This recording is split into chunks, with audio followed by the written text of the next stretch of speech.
Shalom, damai di hati. Terpujilah nama Tuhan Yesus Kristus. Bersyukur, berterima kasih untuk kebaikan Tuhan buat kehidupan kita semua. Dan sebelum kita mengawali seluruh aktivitas kita di sepanjang hari ini, bahkan di sepanjang minggu berjalan ini, tentu sebagai orang percaya, kita selalu merindukan bejana hati kita diisi oleh kebenaran firman, sehingga firman itu menjadi dasar bagi kita dalam perjalanan kehidupan yang hendak kita jalani. Karena itu, mari kita berdoa sebelum kita membaca dan merenungkan firman Tuhan. Mari berdoa. Kami mengucap syukur kepadamu ya Tuhan, karena kasih-Mu dalam hidup kami. Kami bersyukur karena Tuhan selalu memberi kami kesempatan untuk boleh membaca dan merenungkan firman Tuhan. Saatnya kami akan membaca dan merenungkan firman. Kiranya kami terus menjadikan firman sebagai satu-satunya dasar dalam kami menjalani kehidupan ini.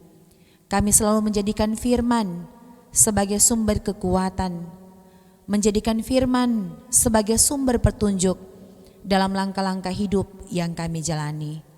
Roh Kudus kiranya bekerja menguasai hati dan pikiran kami, agar jangan lagi dalam hidup ini kami membenarkan diri kami dengan cara-cara pikir kami yang mungkin bertentangan dengan apa yang Tuhan mau dan kehendaki.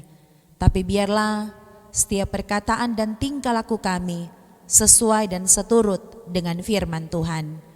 Ini kami ya Tuhan, berfirmanlah. Amin. Saudara-saudaraku yang saya kasih dalam Tuhan, mari kita membaca bagian firman dalam kitab Efesus 4 ayat 17 sampai 24. Efesus pasal 4 ayat 17 sampai 24. Manusia baru. Sebab itu kukatakan dan kutegaskan ini kepadamu di dalam Tuhan.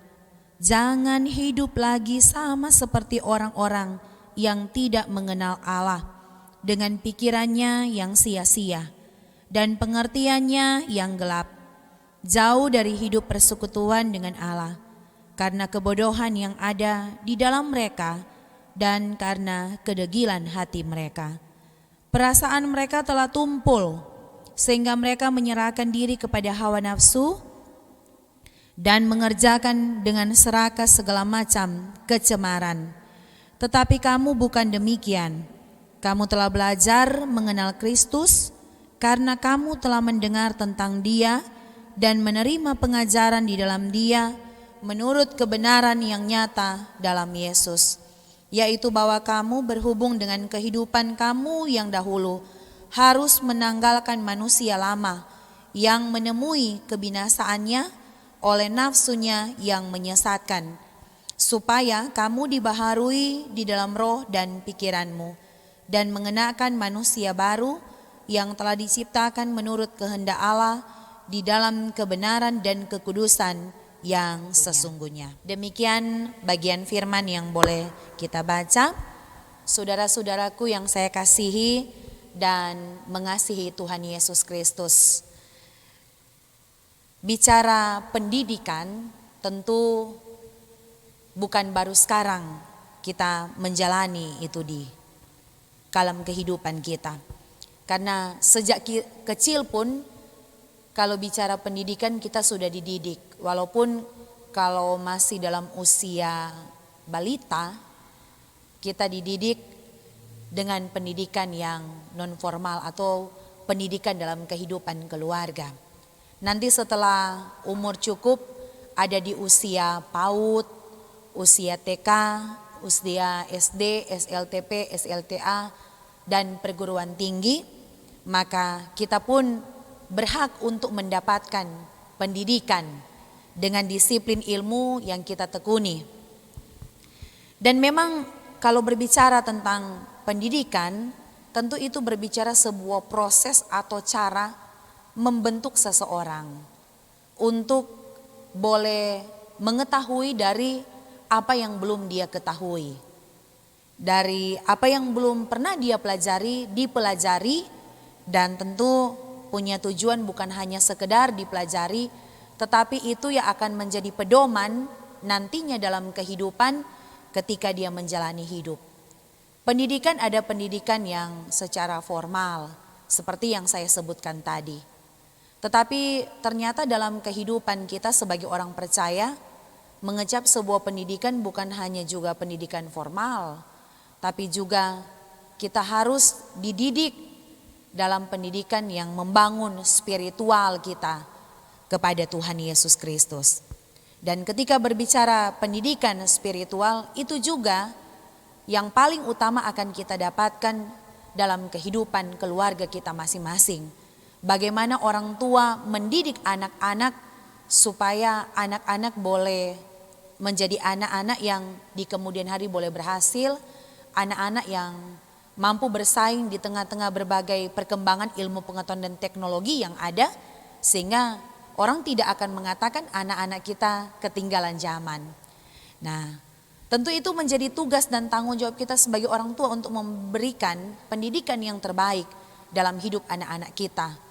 Karena kalau bicara pendidikan non formal atau dalam hidup keluarga, maka anak-anak kita akan dibentuk oleh kita sebagai orang tua, sehingga mereka akan mengenal siapa Tuhan dalam kehidupan mereka lewat keteladanan kita melalui sikap dan perilaku kita.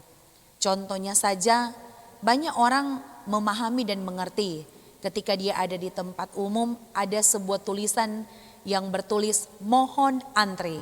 Nah, kalau dia dididik dengan tahu membaca, pasti dia akan tahu bahwa oh iya, harus mengantri untuk masuk pada antrian dan kemudian menjadi gilirannya. Tapi ada orang yang mengabaikan itu, hal kecil yang sering kali terabaikan dalam kehidupan yang sementara kita jalani.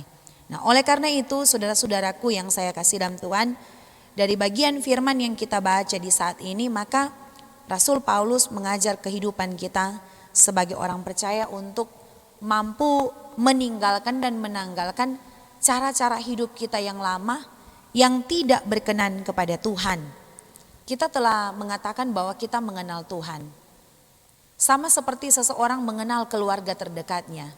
Kalau dia mengatakan dia mengenal suami atau istrinya, maka boleh dikatakan dia tidak akan pernah cekcok, tidak akan pernah bertengkar, karena dia sudah mengenal karakter dari orang-orang yang terdekat dengannya. Tapi ketika orang masih mempermasalahkan apa yang diucapkan oleh seseorang, berarti dia belum mengenal dengan persis karakter orang tersebut.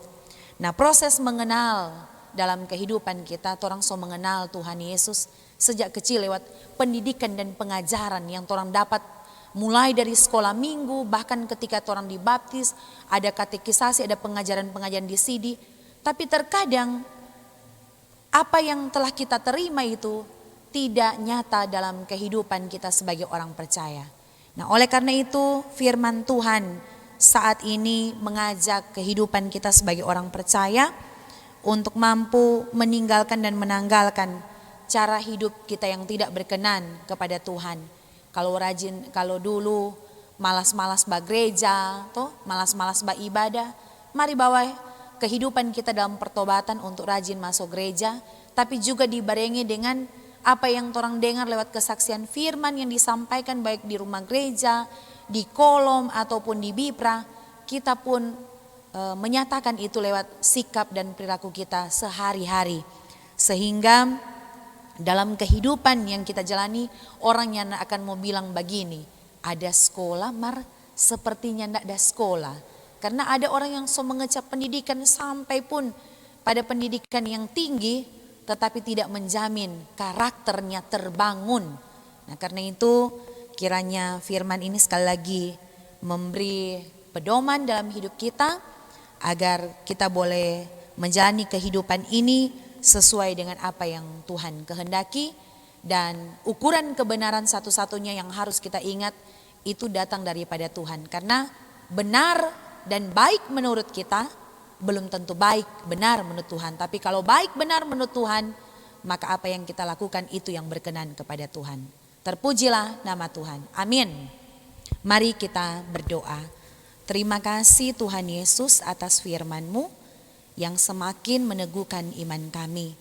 Kiranya kami terus berperilaku yang baik sehingga identitas kami sebagai pengikut Kristus bukan hanya di KTP saja, tapi itu pun akan nyata dalam sikap, melalui tutur kata juga dan perilaku kami yang benar dan sungguh mencerminkan kami sebagai pengikut Kristus yang setia. Berkati kami dan kami terus menjadikan firman sebagai pedoman dalam kami beraktivitas di hari ini, bahkan di sepanjang kehidupan kami. Terpujilah nama-Mu ya Tuhan, ini kami yang berdoa dan bersyukur. Amin.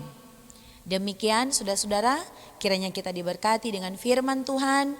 Selamat beraktivitas, Tuhan Yesus menolong kita. Shalom, damai di hati.